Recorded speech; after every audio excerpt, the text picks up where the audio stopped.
Sean bienvenidos, apreciados estudiantes del Fundamento del Cristianismo de la Universidad Católica Santa María la Antigua. Hemos navegado por el río de fuego. En alemán se dice Feuerbach, río de fuego. Providencialmente, el nombre de ese filósofo ateo significa ese río de fuego que nos arrastra, nos puede ahogar, nos puede quitar la vida.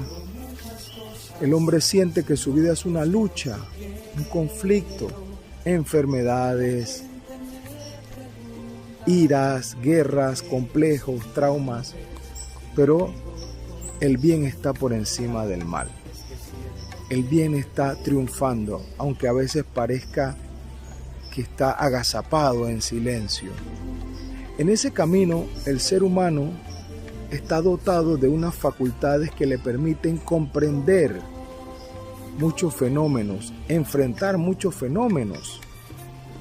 La ciencia es una herramienta poderosa creada por el hombre para transformar el mundo. El filósofo inglés Francis Bacon decía, "Knowledge is power", conocimiento es poder. El conocimiento, la ciencia, la técnica han permitido a la humanidad avances impensables, adelantos insospechados, desde la época del hombre de las cavernas, el que dominó el fuego, permitió que aumentaran los años de vida, porque comer la comida cruda tiene sus efectos, pero cocinarla le permitió al hombre vivir más años. Y paulatinamente fue aumentando el promedio de vida, controlando enfermedades. Hoy, el promedio de vida en Panamá es casi 80 años. En la época de Jesús, el promedio de vida eran 30 años, lo que vivió él. Muchos niños no veían la adultez por epidemias, bacterias. Hoy, gracias a un hombre creyente como Louis Pasteur, existe el proceso de vacunación. Por eso hoy quiero hablarte de la ciencia. Una de las objeciones más fuertes que tiene la juventud de hoy a creer en algo superior, en algo trascendente, es la ciencia. Y dicen, la ciencia ya venció el mito religioso. La ciencia y la tecnología han superado los mitos de la religión y van encontrando explicaciones para todo aquello en lo que antes el hombre ponía su fe. Porque hay que decirlo, el hombre necesita creer en algo. El hombre es un ser de creencias. ¿Usted cree que el plato de comida que su mamá le puso es comida y no veneno? ¿Usted cree en la medicina que le da el médico, en el proceso de curación, el yeso, la terapia? ¿Usted cree en eso? Como nosotros también. Yo soy un devoto de la medicina. 12 años de tratamiento por temas de tiroides. La ciencia es una bendición. Pero hay que decir algo. ¿Dónde se desarrolló la ciencia? ¿Dónde la ciencia ha alcanzado límites estratosféricos? En el mundo occidental, en el mundo de Europa y de América, Japón. ¿Por qué? La ciencia avanzó tanto en estos lugares porque había un ambiente que permitió el desarrollo de la ciencia. Hubo conocimiento en Egipto, hubo conocimiento en Babilonia, hubo conocimiento en China, hubo conocimiento en Grecia antigua, pero en todos estos lugares la ciencia se detuvo, se abortó el proceso científico en Persia, en la India. ¿Por qué?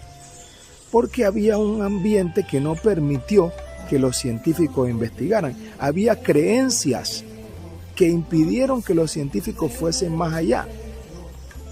En el mundo occidental, cristiano, hay que decirlo, el mundo occidental fue el espacio donde se irradió el cristianismo. El cristianismo tiene algunas creencias que permitieron la ciencia, y vamos a decirlas. Primero, en el cristianismo, el universo no es Dios. La Biblia dice, al principio creó Dios los cielos y la tierra. El universo no es Dios. Luego, si el universo no es Dios, como en todo el mito, en los mitos antiguos de todas las culturas, el universo se funde con la divinidad. Los dioses se pelean, tienen pasiones. En el cristianismo, el universo es una criatura y por eso se le puede estudiar, se puede dominar. Cuando el universo es Dios, hay que adorarlo, nos ponemos de rodillas, le ofrecemos sacrificios humanos al sol, la luna, las estrellas. Solo en el cristianismo, en la tradición judeo-cristiana, hay que decirlo, porque es la revelación judeo-cristiana, avanzó la ciencia, porque el universo es una criatura que se puede manipular. Con la creencia en Dios, en el Dios judeo-cristiano, la ciencia puede avanzar, porque se respeta la independencia de criatura y creador, y el creador respeta. Dios es un Dios respetuoso. Otro elemento que permitió el desarrollo de las ciencias fueron las universidades. ¿Dónde nacieron las universidades? En el mundo occidental.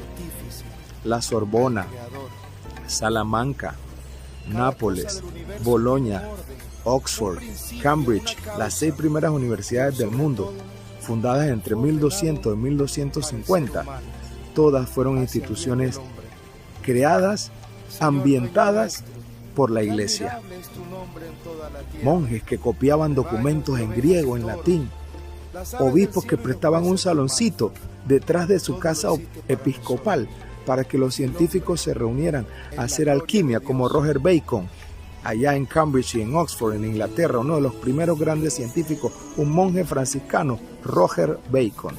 Fue el ambiente de la universidad lo que permitió que los profesores del siglo XVI y XVII, Galileo, Kepler, Copérnico, Descartes, Newton, Boyle, dispararan la ciencia, porque se les respetaba. Tú me vas a decir, ¿y qué con Galileo? Por supuesto, fue un error. Juan Pablo II pidió perdón por ese error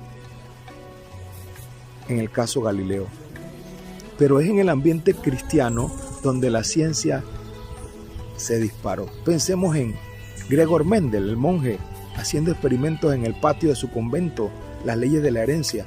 Pensemos en Georges Lemaitre, sacerdote católico que fue el primero en proponer el Big Bang y se lo mandó a Albert Einstein. Y Einstein dijo, me gusta esto, tiene sentido matemático y físico.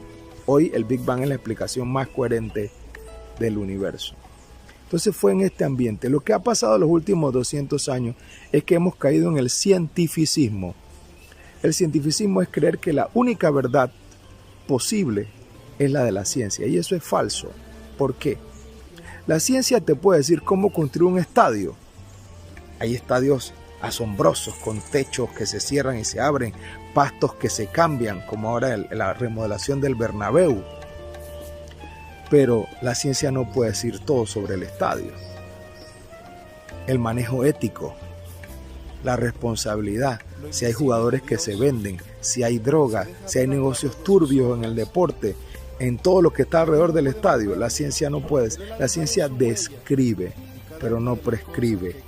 Y hay cosas que hay que prescribir, reglas, leyes, normas que el ser humano necesita, que la ciencia no puede dar.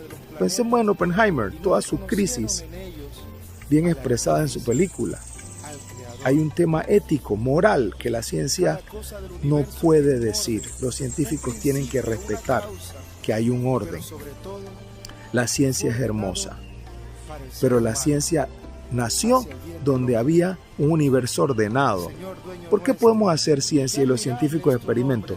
Porque hay un cosmos ordenado. El cosmos no es un caos. En el mundo griego mitológico muchas veces se veía el caos, pero hay un cosmos. Eso significa orden. Cosmos en griego antiguo es orden, belleza. De ahí viene la palabra cosmético, la belleza del rostro de una mujer. Algo, el cosmético que te pones te hace más bella. Pues bien, fue en el ambiente cristiano donde la ciencia avanzó.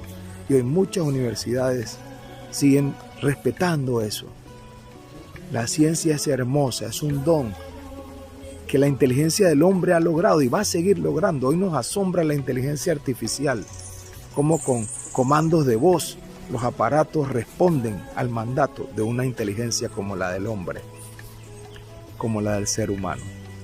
Bienvenidos a esta aventura de hacer ciencia y ser hombres de fe, mujeres de fe.